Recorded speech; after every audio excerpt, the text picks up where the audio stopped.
ठाकुर जी द्वारिका में निवास करने लगे, ब्रज छोड़ करके द्वारिका में रहने लगे। 16,108 ब्याह भी हो गए। पर रात को जब सोते ना ठाकुर जी, तो रात को सोते सोते आंख से आंसू बहते।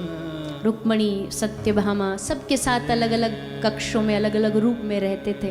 रात को सब रानियां सुनती थी कि रात को कुछ बोलते हैं, कुछ कहते हैं। क्या बोलते हैं तो कान लगा के सुनती थी।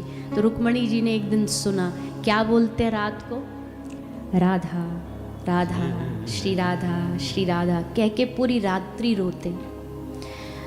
तो सब रानियां इकट्ठी हुई, सब ने कहा अरे राम हम क्या करें, हम ठाकुर जी द्वारिकाधीश इतने दिन हो गए, सालों बरसों बीत गए, 100 साल हो गए ब्रज छोड़े हुए, पर ब्रज नहीं छूटा इनसे आज भी। इनसे ब्रज गोपियां नहीं छूटी आज भी, इनसे राधा रानी नहीं छूटी आज तक भी।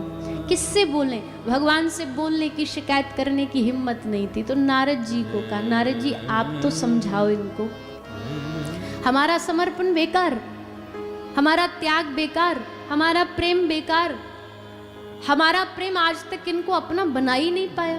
ये अभी भी गोपियों की, किशोरी जी की, राधा रानी की गुणगान गाते। नारद जी ने कहा कोई नहीं, हम चर्चा करते। ठाकुर जी के पास जाके ये संवाद पूछने के लिए नारद जी आए ठाकुर जी के पास। पर आज श्याम सुंदर ने कुछ और ही ठानी थी। कुछ पूछते नारद जी उससे पहले ही जोर जोर से चिल्लाने लगे। क्या हुआ? ठाकुर जी बोले हमारे सर में बहुत दर्द हो रहा है। दर्द हो रहा है तो बताओ प्रभु, दवाई लेकर के आए। ठाकुर जी ने कहा ये दवाई वाला दर्द नहीं है। तो कैसा दर्द है? बोले हमारे किसी परम प्रेमी वैष्णव भक्त की चरण की रज चाहिए इसको ठीक करने के लिए। माथे का दर्द तभी ठीक होगा, चरण रज लाओ नारद जी। नारद जी बोले अच्छा हम लेकर के आते हैं। ठाकुर जी बोले तुम हो ना हमारे प्रेमी, कम बड़े प्रेमी हो क्या तुम हमारे, तुम दे दो अपने चरण की रज। नारद जी ने कहा रे राम राम राम, नारायण नारायण, क्या बात कर दी प्रभु आपने। कहा मुझ जैसा पापी, अधम, नीच, निकृष्ट, और कहा आपके मस्तिष्क पर हम अपनी चरण धूलि दें तो हमें तो पाप लगेगा प्रभु, हमें तो ये स्वीकार नहीं। पर रुको, लेके आते। बाहर आए, रानियों ने पूछा क्या बोला बोले भगवान से ये बाद में पूछेंगे, फिलहाल तो उनकी बड़ी तबीयत खराब है, चरण रज चाहिए, तुम अपनी अपनी दे दो। तुम सब अभी कह रही थी बड़ा प्रेम करती हम उनसे। रुक्मणी जी बोली नारद जी कैसी बात कर रहे हो, पति हैं हमारे, वो स्वामी है हमारे। इतिहास में नाम लिखा जाएगा कि कैसा पातिव्रत्य धर्म निभाया इन्होंने, चरण रज पति के, स्वामी के माथे पर। हमको पतिव्रत धर्म से निकृष्ट निकाल दिया जाएगा, नरक भेज दिया जाएगा। नारद जी ने पूछा कोई बात नहीं। नारद जी फिर दूसरे भक्तों के पास गए, सब जगह घूमे, वापस आए, किसी ने नहीं दिया, खाली हाथ लौट आए द्वारिकाधीश के पास। भगवान ने कहा नहीं मिला। बोले प्रभु कोई देने कोई तैयार नहीं है, सब डरते हैं। द्वारिकाधीश ने पूछा मेरे वृंदावन गए थे, मेरी गोपियों के पास गए थे। नारद जी बोले फिर ले आए आप उनको बीच में, यही तो झगड़ा था, यही झगड़ा है और आप फिर उनको बीच में ले आए। ठाकुर जी बोले नारद एक बार जा तो, अरे वो तो आपकी प्रेम में डूबी हुई है, उनको वो क्यों देंगी भला। ठाकुर जी बोले एक बार तू जाके कोशिश तो कर, देख तो सही। तब नारद जी आए वृंदावन। गोपियों का पूरा समूह यमुना के तट पर बैठा है, झुंड की झुंड। जब से कृष्ण गए हैं इन गोपियों के पास कोई काम नहीं, एक ही काम है, कृष्ण की वार्ता करना, बैठ करके कृष्ण की चर्चा करना। नारद जी को देख करके रोंगटे खड़े हो गए कि संदेशा आया है द्वारिकाधीश का, कुछ भेजा है संदेशा। नारद जी कैसे श्याम सुंदर, स्वास्थ्य कैसा है, स्वामी का सुख कैसा है। बोले फिलहाल तो नहीं है ठीक, फिलहाल तो उनको पीड़ा है, कष्ट है। कष्ट कैसे दूर होगा? चरण रज चाहिए। पर सब डरते हैं, सब पाप से, नरक से डरते हैं। अंत में गोपी तेरे पास आया हूँ। गोपी ने हंस के कहा रे नारद जी बस इतनी सी बात के लिए इतने चिंतित हो, पहले आ जाते, चरण रज की बात कर तो तुम क्विंटलों भर भर के माटी ले जाओ, हम चरण छू छू के और तुमको देंगी, ले जाओ जल्दी जा करके श्याम सुंदर के माथे पर लगा दो। खोल अपनी झोली नारद।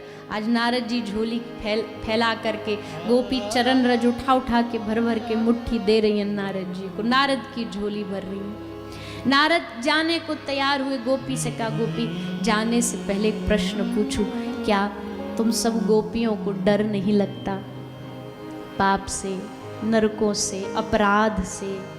कुछ अपराध बन जाए डर नहीं लगता, नरक से डर नहीं लगता? तो गोपी ने हंस के कहा नारद तू प्रेम को जान नहीं पाया, अगर प्रियतम को सुख देने के लिए एक बार नहीं 1000 बार भी नरक जाना पड़े तो हम हंसती हंसती चली जाएं, हम खुशी खुशी चली जाएं, चेहरे पर मुस्कुराहट होगी हमारे। क्यों? बड़े सीना तान के जाएंगी, नरक में भी जाएंगी तो, क्योंकि हम यहाँ जा रही हैं तो प्रीतम को सुख दे के जा रहे हैं।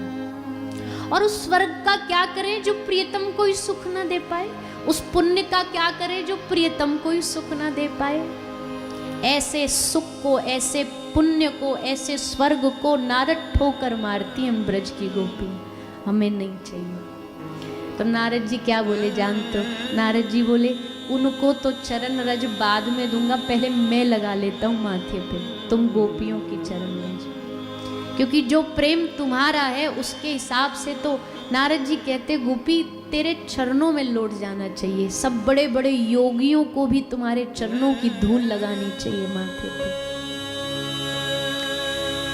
तब नारद जी आए, नारद जी ने आके ठाकुर जी को चरण रज, दर्द वर्द सब गायब हो चुका था, क्योंकि श्री ठाकुर जी तो बस नारद जी को उस प्रश्न का उत्तर देना चाहते थे कि देख तुम लोग कहते हो क्यों ब्रज को नहीं भूलते, जाओ एक बार ब्रजवासियों से कहो कि वो मुझे भूल जाए तो मैं उससे भूल जाऊं। ठाकुर जी कहते हैं मेरी ताम्स तथैव भजाम्य हम, भगवत गीता में स्वयं भगवान श्री कृष्ण ने कहा ताम्स तथैव भजाम्यहम, आप जितना प्रतिशत मुझ पे भरोसा रखोगे, जितना प्रतिशत मुझे प्रेम दोगे, बदले में उतना प्रतिशत तुम्हें मिलेगा, जितनी तुम याद दोगे उतनी तुम्हें मिलेगी। ब्रजवासियों से भुलवा के दिखाओ, उनसे एक बार कह के देखो कि कृष्ण को भूल जाओ, प्राण निकल जाएंगे उनके। प्रेमी ऐसा ही होता है। भूरी सखी कहती है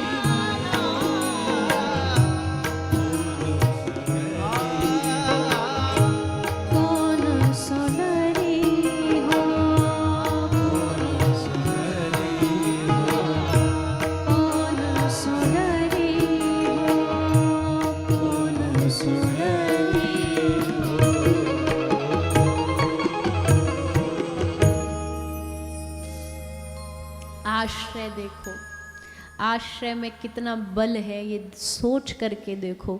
हम कहते भैया सारी दुनिया में मन बड़ा खतरनाक है, इंद्री बड़ी खतरनाक है।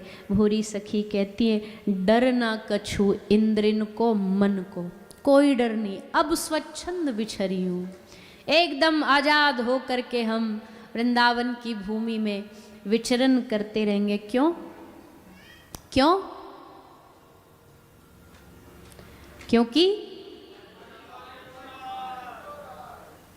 हमारे माही श्यामाजू को राज, उनका अधिकार है, उनका हम श्री राधे जू के बल अभिमानी। भैया सबरी दुनिया में कहते अभिमान बुरा है, पर हरिराम व्यास जी कहते हम श्री राधे जू के बल अभिमानी, पड़े रहे अलमस्त भजन में। क्यों? क्योंकि हमारे सर पर राधा रानी, हम श्री राधे जू के बल अभिमानी।